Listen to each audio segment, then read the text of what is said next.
Cliff Robertson has joined the cast of Falcon Crest. Believe it or not, he's going to be on a regular series on 10/11 Strong. And I bring you greetings from Gordon McRae, who lives in Lincoln, Nebraska, who was on the airplane with us en route out to L.A., and he said, ask Cliff if he's been paid yet for doing the pilot. Gordon is one of the nicest people in the business and one of the most underrated talents. I had the privilege of directing him in a film for which neither one of us been paid. Yeah. Tell you something about our business. It was not out here either. It was down in Florida. Well, we got some pay, but the character that owes us still owes everybody, and I don't know if we'll ever get the money. So you can tell Gordon that we're still waiting. The check is in the mail. The check is in the mail. But gee, he's a delightful guy, and what a really outstanding actor. He was great. I hope he gets a chance to show that ability because he hasn't done films in a while. That was the first one he'd done in a number of years, and I was struck with his humanness. He's such a human person. And the voice, the singing voice, is Dynamite. still there. Dynamite. Kid, you got more guts than brains. I remember it well. Yes, Harry Cohen, the head of Columbia Pictures, said that to him because you know what this guy had the unmitigated gall and audacity to do is turn down parts that he didn't like. Yep. Well, they were pretty bad, but the ones I ultimately ended up doing were almost as bad, but they weren't as bad as the ones I turned down. No, I was under one of those contracts, and I just, they threw stuff at me. It was such garbage. I just said I'd rather not work than do this piece of junk. And that's when Harry Cohen said to me, kid, you got more guts than you got brains. But, you know, to be that selective, you got... I don't know. Hank Fonda, God rest his soul, said to me one day, we were doing The Best Man, he said, you know, they use the word difficult in this town. He said, just remember that difficult doesn't mean you're difficult. It means that your standards are different and possibly higher than the people that are saying it. In other words, there are a lot of people that want to drag you down to their taste and their level or their expediency. And if you refuse, and we're not talking about being, you know, prima donnas or difficult in the sense of being indulgent. We're talking about people who just honestly have, you know, say, I'm sorry, I think this is poor quality, I'd rather not do it. And you have to have the courage to do that. And you have to stand up, as my grandmother used to say, and express yourself. Well, you did, obviously. He blew the whistle on Begelman about 5 years ago with regards to the embezzled check. I don't know how many times you've been forged through check. that. The forged check. Yeah, he forged my name. He forged his name on a check about $10,000, and you accidentally discovered it. Because I got a thing from the 1099 from the government saying I owed taxes on miscellaneous income, whatever that is, paid to me ostensibly by Columbia Pictures. The only irony was I hadn't worked for Columbia Pictures, and I didn't suspect any skullduggery. I just thought there was some computer that had made a mistake. And then I had my accountant and my secretary look into it, and as the weeks and ultimately months went by, these onion skins were peeled away, and finally, pop, there was the hard evidence, and we had it in our hands that he had forged my name, indeed forged other checks too. So rather than be an accessory and a felon like he was, I asked my lawyer, what does the law say I should do? He says, give it to the authorities. We gave it to the DA and the police, and nothing happened, at least not to our eyes, for months.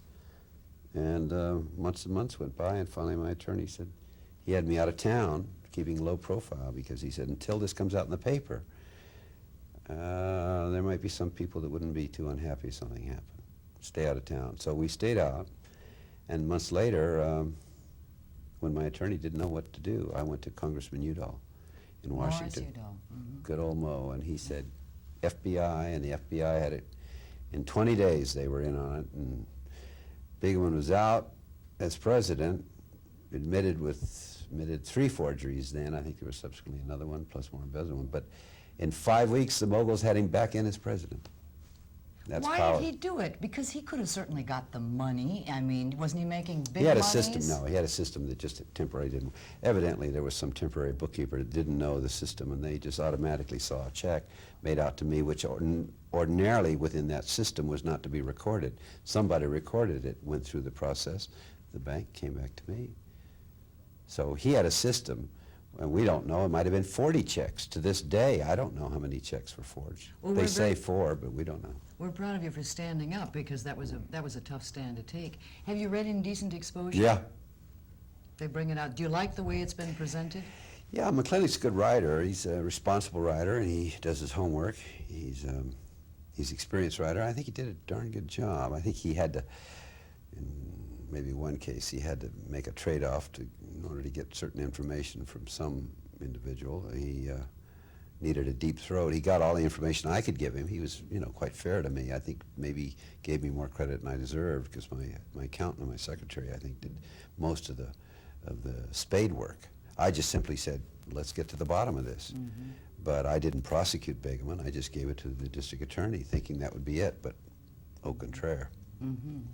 Well, belated congratulations on your Academy Award for Charlie. Oh, thank you. Do you know that is required reading now in the Lincoln Public Schools? Is it the Two Worlds of Charlie Gordon?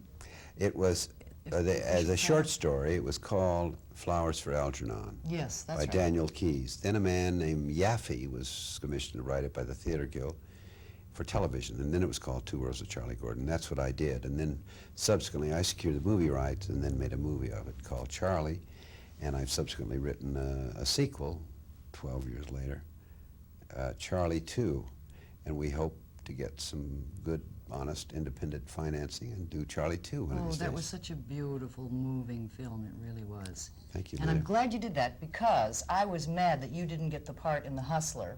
He created the role in The Hustler, and then they gave it to Paul Newman to do the movie. Then he created the role in The Days of Wine and Roses, and they gave the movie role to Jack Lemmon. Well, ain't fair, McGee. Those are good actors, and they went through a natural process. I think whether they secured the rights or they got somebody else to secure the rights is unimportant. They saw a chance to do some good work, and they did good work. So I have no animus. I just recognize that as the realities of the trade. Yeah, but doesn't it make you feel good that you turned around and did your own thing, your Yeah. own way, and won the Academy Award? Ha! Yeah. I like that. Yeah, it's a good feeling. Oh, the reason we're here is to talk about Falcon Crest. Oh, yeah. And he's going to join the cast. He's going to be a doctor. But I understand, I don't know whether you watched the show, how much you have watched the show. Not much. Oh, you will be watching it a lot, though, I have a feeling, that somehow you're going to be indebted to the chief lady. She's going to have something on you. I better start calling my friends right away.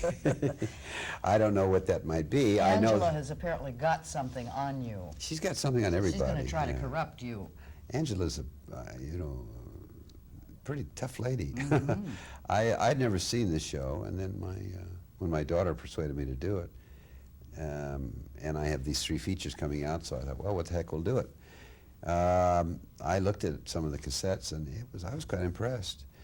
And but I'm interested to know what Angela has on Dr. Ranson. That's my character. I know that he has a secret, and it has to do with why he doesn't operate anymore. He was a neurosurgeon. He lost his wife in an auto accident, and he comes from Baltimore to attend the funeral in the Valley. While he's there, because he's a cousin of some Chase, they convince him that he should stay there and not go back.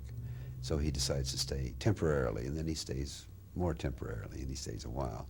I know that he's a widower and he's vulnerable. He's a human being, and we shot some stuff where there's a bit of a romance with a young lady, sort of. But don't worry, Dee Dee, this is all television. It doesn't mean anything. He's talking about his My wife, Lena Merrill. yeah. Have you two ever acted together in Oh, anything? yeah. Oh, yeah, many times, yeah. But anyway, he has this, I guess some romantic confrontations up ahead coming up. But he's a good guy. He's a decent person. I don't know what his secret is myself. It has something to do. I guess Angela Channing knows. Maybe I ask her. She knows all. Yes. This is a very complicated, complex, marvelous person, many layers, and I wish we had the whole hour, because he flies airplanes. He's been honored by the AOPA, the Aircraft Owners and Pilots Associations. I wanted to talk about all those things.